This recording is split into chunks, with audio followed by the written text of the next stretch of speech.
ప్రభునందు ప్రియమైన దైవ జనాంగమా, దేవుని పిల్లలుగా మనం చేయవలసిన పని సర్వశక్తిమంతుడైన దేవుని కృప మమ్మలను ఆవరించి ఉంది. అందుకే మేము మీ జనముగా బ్రతుకుటకు మాకు మీరు కృప చూపెట్టారు. ఈ ఉదయకాలమందు మీ సన్నిధానంలో మేము నేర్చుకొనవలసిన అనేక విషయాలు నేర్చుకోవటానికి, మీ సన్నిధిలో మేము బలపడి స్థిరపడటానికి కృప చూపెట్టుమని ప్రార్థిస్తున్నాను. మా సొంత ఆలోచనలను బట్టి కాక, మీ ఆలోచనల ప్రకారంగా జీవించటానికి, మా సొంత తలంపులను బట్టి కాక, మీ తలంపుల ప్రకారంగా జీవించుటకు కృప దయచేయండి. సమస్త ఘనత మహిమలు మీకే. ప్రతి వారిని మీరు దర్శించి బలపరచండి. మీ శాశ్వతమైనటువంటి ప్రేమ కృప వారి మీద నిలిచి ఉండని. అద్భుతాలు ఆశ్చర్యాలు చేసే దేవుడు మీరు, మహత్కార్యాలు చేసే దేవుడు, మహిమగల దేవుడు తండ్రి. అయ్యా, మీరు కృప చూపెట్టి కార్యము చేయమని పాదాల చెంత మొరపెట్టుకుంటున్నాను. మీరు శాశ్వతుడైన దేవుడు. మీ శాశ్వతమైనటువంటి ప్రేమ, శాశ్వతమైన మీ కనికరము మా అందరి మీద నిలిచి ఉన్నందుకే స్తోత్రాలు. వాటిని అనుభవించుటకు కూడా కృపను దయచేయమని యేసు ప్రభుల వారి నామములో ప్రార్థించి వేడుకుంటున్నాను తండ్రి. Amen, amen. జూన్ మాసం 19వ తారీఖు 2026 శుక్రవారం. ప్రియులారా, నెహెమ్యా గ్రంథము 10వ అధ్యాయం 31వ వచనం. దేశపు జనులు విశ్రాంతి దినమందు అమ్మకపు వస్తువులనే గాని, భోజన పదార్థములనే గాని అమ్ముటకు తెచ్చిన ఎడల, విశ్రాంతి దినమందు పరిశుద్ధ దినములో గాని వాటిని కొనుకుందుమనియు, 7వ సంవత్సరమున విడిచిపెట్టి ఆ సంవత్సరంలో బాకీదారుల బాకీలు వదిలిపెట్టమనియు నిర్ణయించుకొంటిమి. దేవుని సముఖంలో ఇజ్రాయేలీయులు ముద్ర వేయించుకున్న ప్రతి వారు కూడా ఈ రీతిగా నిర్ణయం తీసుకున్నారు. అన్యజనులు విశ్రాంతి దినమున ఏవైనా వస్తువులు కానీ, తిను పదార్థములను కానీ తీసుకొని వచ్చిన ఎడల వాటిని మేము కొనకుండా ఉంటాం. ఆ విశ్రాంతి దినమును పరిశుద్ధ దినముగా మేము భావించి ఆచరిస్తాం.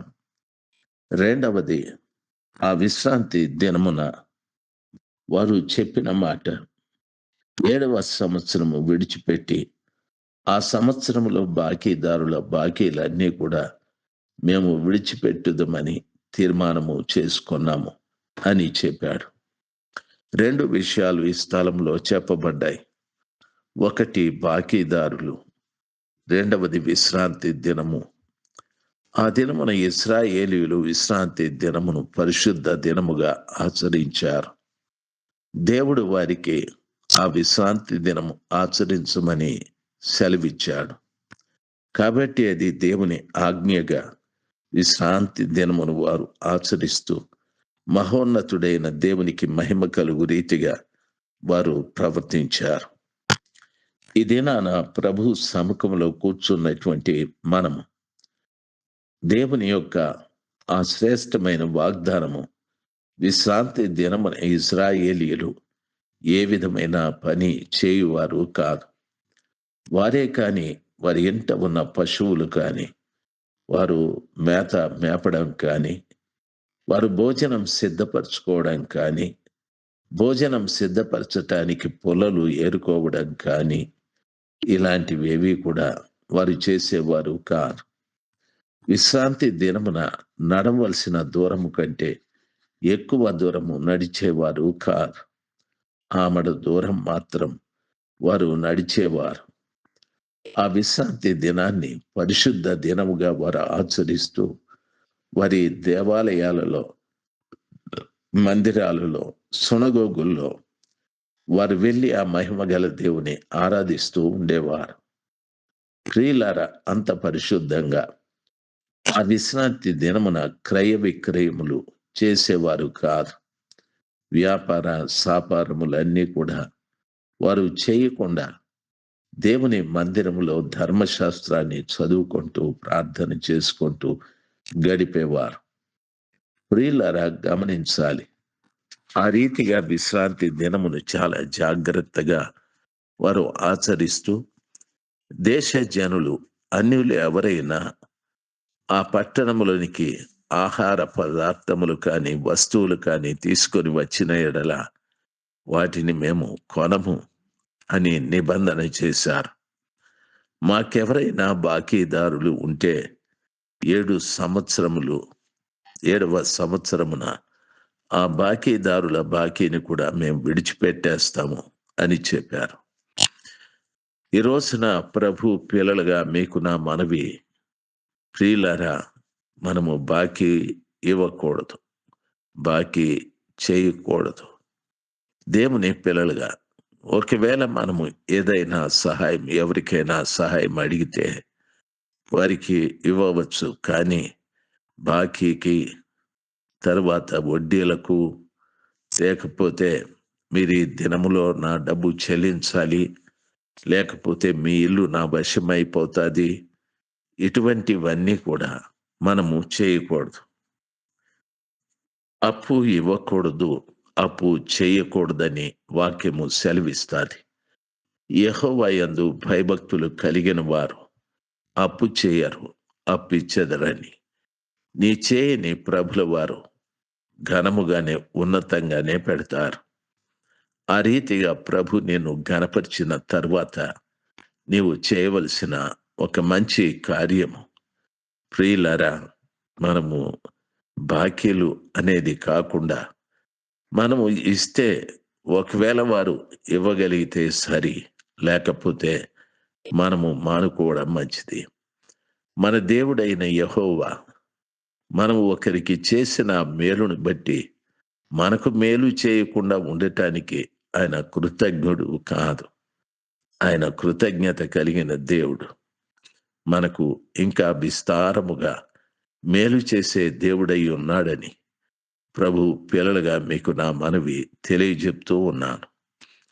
అద్భుతాలు, ఆశ్చర్యాలు చేసే ఆ పరలోకపు తండ్రి నీ జీవితంలో కూడా ఈ గొప్ప కార్యాన్ని జరిగించాలని నా మనవి. ప్రియులారా, ప్రస్తుత దినాలలో క్రీస్తు ప్రభుల వారు వచ్చారు. ఆయన సిలువలో మరణించి చనిపోయి పాతిపెట్టబడి 3వ రోజున లేచారు. 40 రోజులు అనేక మందికి కనిపిస్తూ 40వ రోజున ఆరోహణుడై పరలోకానికి వెళ్ళిపోయారు. ఆ రోజు నుండి ప్రజలు విశ్రాంతి దినము కాకుండా ప్రభువు లేచిన ఆ పునరుద్ధాన దినాన్ని, ప్రభువు దినాన్ని, ఆదివారాన్ని పరిశుద్ధ దినముగా ఆచరిస్తూ వచ్చారు. ఈ రోజున మనం కూడా పరిశుద్ధ దినమని చెప్పబడిన ఆదివారాన మనము దేవాలయానికి వెళ్ళి దేవుని సన్నిధానంలో వాక్యాన్ని చదువుకోవడం, ప్రార్థన చేయడం, ఇటువంటి అభ్యాసాన్ని కలిగి ఉండాలి. ఇటువంటి ఆలోచనలు కలిగి ఉండాలి. అంతేకాని ఆదివారాన క్రయ విక్రయాలు కూడదు. ఆ రీతిగా వ్యాపార సంబంధమైన విషయాలు లేక ఆహారానికి సంబంధించిన విషయాలు కొనుగోలు చేయడం లేక అమ్మడం, ఇలాంటివి చేయకూడదు. ప్రతి క్రైస్తవుడు కూడా దేవుని మందిరంలో ఆ దినమంతా కూడా కూర్చొని ఆ మహిమ గల దేవుని ఆరాధించే బిడ్డలుగా మనము మార్చబడాలి. ఆ గొప్ప దేవుని యొక్క కనికరం మన అందరి మీద నిలిచి ఉంటాది. దయ మన అందరి మీద నిలిచి ఉంటాది. ఈ విషయాన్ని ప్రభు పిల్లలైన మనము గ్రహించి ఈ 2 కార్యాలు మనము చేయాలి. విశ్రాంతి దినాన్ని పరిశుద్ధ దినముగా మన పితరులు ఆచరించినట్లు ఈ రోజున ప్రభు దినము, మహాదినము, ఆ పరలోకపు తండ్రి మనకి ఏర్పాటు చేసిన పరిశుద్ధ దినమైన ఆదివారాన్ని మనం కూడా జాగ్రత్తగా ఆరాధించాలి. మనము మన దగ్గర బాకీలు చేసిన వారి బాకీదారుల బాకీలు రుణం మాఫీగా చేసుకునేవారుగా ఉండాలి. ఈ 2 కార్యాలలో వారు తీర్మానం చేసుకున్నారు. ఈ వాక్యం విన్న తరువాత ప్రభు పిల్లలైన మనము ఏ తీర్మానం చేసుకుందాము? ఇంతవరకు విన్నట్టుగా మనము కూడా తీర్మానము చేసుకొని జీవింతుము గాక. ఆ కృప దేవుడు మనందరికీ దయచేయును గాక. ఆమేన్.